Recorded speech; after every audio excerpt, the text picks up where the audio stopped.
चले इस बीच एक बड़ी खबर आपको बता दें, आईटीबीपी की टीम भी इस बचाव ऑपरेशन में जुटी हुई है। कोपांग के रिलीफ कैंप में 50 प्रभावित लोगों का स्वास्थ्य जांच हुआ है, यानी कि जिन लोगों को रेस्क्यू करके सुरक्षित स्थान पर पहुंचाया जा रहा है उनके स्वास्थ्य की भी जांच की जा रही है। यह तस्वीर आईटीबीपी के जवानों की जो इस रेस्क्यू ऑपरेशन में पिछले तकरीबन 18 घंटे से जुटे हुए हैं। ये लोग अब उन प्रभावित लोगों को इस रिलीफ कैंप तक लेकर आ रहे हैं और उसके बाद यहां पर इन तमाम लोगों का इलाज किया जा रहा है, उनका मेडिकल चेकअप किया जा रहा है। कोशिश यही है ज्यादा से ज्यादा लोगों को इस प्रलय के बाद सुरक्षित बचाया जा सके। उनके आशियाने तो जरूर प्रकृति ने छीन लिए, लेकिन उनकी सांसों को प्रकृति ना छीन पाए।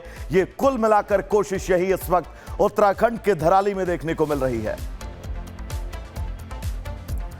तो प्रभावित लोगों का स्वास्थ्य चेकअप हुआ है। यह तस्वीर उस रिलीफ कैंप की, और यह तस्वीर अल सुबह यानी कि बिल्कुल ताजा तस्वीर। ये लैंडस्लाइड आप देख सकते हैं रास्ते में हुआ है। लगातार उत्तराखंड धराली जाने वाले, उत्तरकाशी जाने वाले ये वो तमाम रास्ते हैं जहां पर बड़े बड़े पत्थर इस वक्त इन रास्तों में अवरोध उत्पन्न करते हुए नजर आ रहे हैं। और चुनौती बारिश की है, क्योंकि पिछले 3 दिनों से तकरीबन उत्तराखंड के ये तमाम ऐसे इलाके हैं जहां पर नॉन स्टॉप बारिश हो रही है। और यही वजह है रेस्क्यू ऑपरेशन में चुनौतियां, बंद रास्ते बहुत ज्यादा परेशानी का सबब बनते जा रहे हैं। धराली उत्तरकाशी की यह सीधा तस्वीर, बड़े बड़े रास्ते, पत्थर इस वक्त आपको इन रास्तों में नजर आ रहे होंगे जो प्रशासन के इस रेस्क्यू ऑपरेशन में बड़ी चुनौती बन रहे हैं। रिपब्लिक भारत इस तस्वीर को सबसे पहले आप तक पहुंचा रहा है। सैलाब के सितम के बाद वहां पर हालात क्या हैं, जब कुदरत इंतकाम लेने पर उतरता है तो तस्वीर कैसी सामने आती है, उसका जीता जागता उदाहरण ये वो तमाम तस्वीरें जो इस वक्त आप रिपब्लिक भारत पर सबसे पहले देख रहे हैं। ग्राउंड जीरो से एक एक तस्वीर हम आप तक पहुंचा रहे हैं ताकि इस प्राकृतिक आपदा का पल पल का अपडेट आप तक पहुंच सके। तो चलिए अब आपको सुनवाते हैं उत्तरकाशी में तबाही के बाद एनडीआरएफ और एसडीआरएफ की टीम किस तरह से बचाव ऑपरेशन में जुटी है और कौन कौन सी जटिल चुनौतियां इस रेस्क्यू ऑपरेशन में सामने आ रही हैं।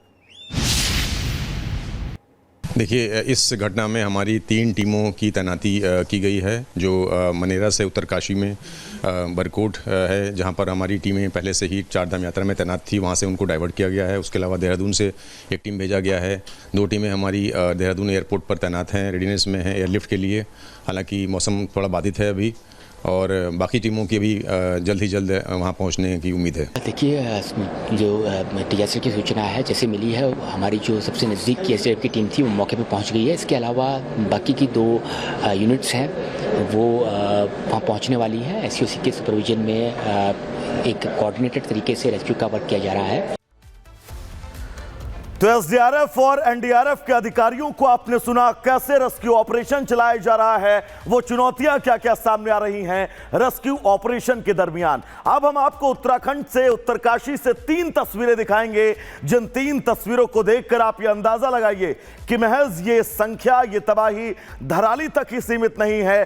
सुखी टॉप में भी बादल फटा है, हर्षिल में भी स्थितियां बहुत ज्यादा असामान्य हैं। यानी कि महज धराली तक ये त्रासदी जो है वो सिमट कर नहीं रह जाती है। सुखी टॉप में भी लगभग कुछ ऐसी ही तस्वीरें, हर्षिल में भी कुछ ऐसी ही तस्वीरें सामने आ रही हैं, जो तस्वीरें अब वहां पर रहने वाले लोगों को डरा रही हैं। तो सैलाब की वजह से 20 से 25 घर बह गए, करीब 130 लोगों से ज्यादा लोग लापता हैं। धराली खीलगाड़ में जलस्तर बढ़ने से धराली मार्केट तक को नुकसान पहुंचा है। सिर्फ धराली ही नहीं, दूसरी तस्वीर सुक्खू टॉप की है जहां पर भारी तबाही देखने को मिली है। हर्षिल टॉप में भी बादल फटने के बाद स्थितियां क्या हैं आपके सामने। आप देखिए कैसे गाड़ी तिनके की तरह इस नदी के तेज प्रवाह में बहती हुई नजर आ रही है। इन तस्वीरों को देखकर पहाड़ पर हालात और स्थितियां क्या हैं इसका आप अंदाजा लगाइए।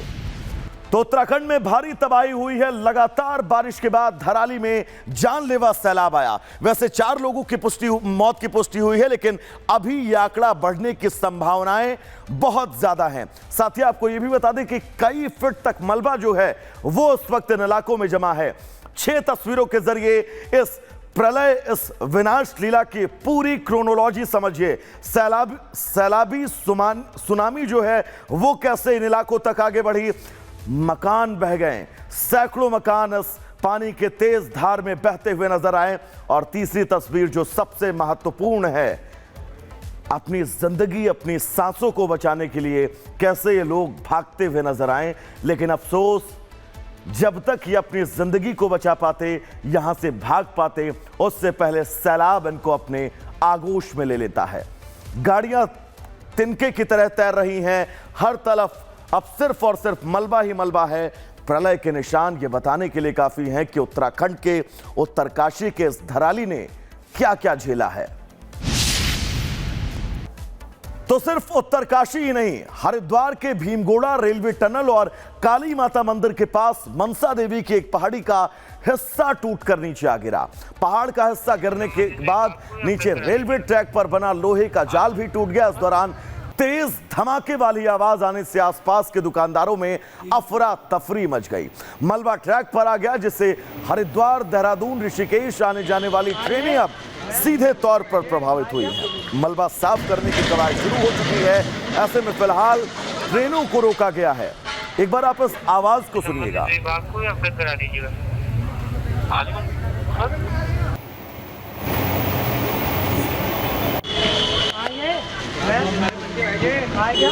मनसा देवी हरिद्वार की ये तस्वीर,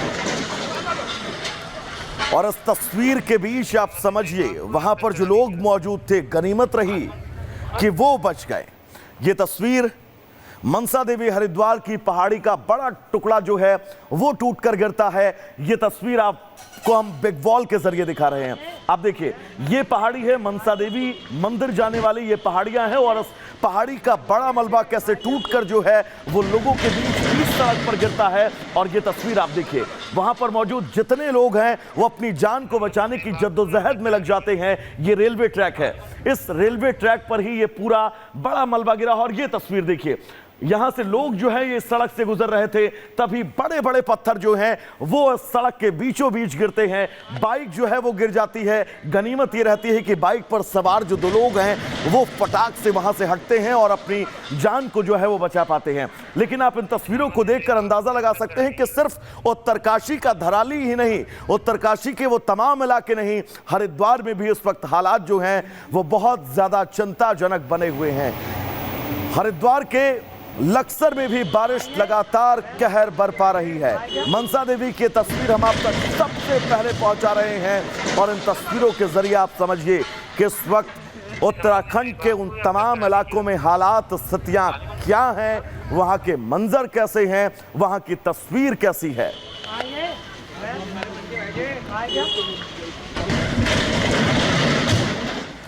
तो मनसा देवी की इन तस्वीरों के बाद आगे बढ़ेंगे और बादल की मार में कैसे तमाम घर बह गए वो हम आपको बताएंगे। हरिद्वार से एक खबर है जहां पर भारी बारिश की वजह से 2 मकान ढह गए। लगातार बारिश की वजह से गांव भर में इस वक्त जो है वो लोगों को परेशानियों से जूझना पड़ रहा है। लगातार बारिश हो रही है, लोगों के घर भारी बारिश की वजह से ढहते हुए नजर आ रहे हैं।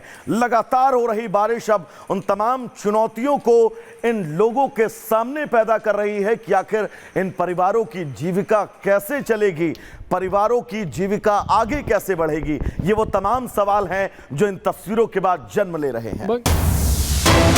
एक और बड़ी खबर, उत्तर प्रदेश में भी बारिश का कहर जारी है। कई इलाकों में बाढ़ जैसे हालात है, कई शहरों में पानी घुसा है, राहत बचाव का काम जारी है। सिर्फ उत्तराखंड ही नहीं, सिर्फ पहाड़ ही नहीं, मैदानी इलाकों में आप देखिए उत्तर प्रदेश के बलिया की ये तस्वीर। ये कोई तालाब या फिर नदी नहीं है, ये सामान्य सा कोई मोहल्ला है जिस मोहल्ले में पानी तकरीबन 8 से 10 फीट तक भरा हुआ है। और अब इस मोहल्ले के लोग, यहाँ के रहने वाले लोग जो हैं वो नाव का सहारा ले रहे हैं अपने दिन भर की दिनचर्या को पूरा करने के लिए। कई शहर ऐसे हैं जो डूबते हुए, तैरते हुए नजर आ रहे हैं। तो अब मिर्जापुर की तस्वीर आपकी टीवी स्क्रीन पर। मिर्जापुर में उस वक्त हालात क्या हैं वो आप इन तस्वीरों के जरिए अंदाजा लगाइए।